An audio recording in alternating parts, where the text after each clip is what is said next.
বিশ্বজুড়ে চমকে দিয়েছে আরও একটি নির্মম হত্যাকাণ্ড। নিজ বাড়ির সামনেই গুলি করে হত্যা করা হয়েছে জনপ্রিয় হলিউড অভিনেতা জোনাথন জোসকে। গেল রোববার সন্ধ্যায় যুক্তরাষ্ট্রের টেক্সাস অঙ্গরাজ্যের সান আন্তোনিও শহরে এই মর্মান্তিক ঘটনা ঘটে। এতে শোবিজ অঙ্গনে নেমে এসেছে শোকের ছায়া।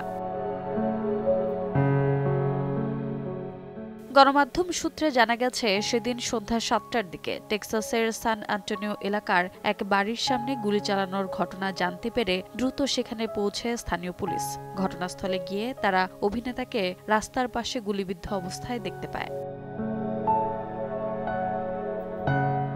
সান আন্তোনিও পুলিশের তরফ থেকে জানানো হয়েছে, ঘটনার দিন জোস তার প্রতিবেশীর সঙ্গে প্রচণ্ড তর্ক বিতর্কে জড়িয়েছিলেন। এরপরই প্রতিপক্ষের একজন অভিনেতাকে গুলি করে হত্যা করেন। অজ্ঞাত সেই ব্যক্তি গাড়ি করে যাওয়ার সময় জোসকে লক্ষ্য করে কয়েক রাউন্ড গুলি চালায়। ইতিমধ্যে সন্দেহভাজন এক ব্যক্তিকে আটক করেছে পুলিশ।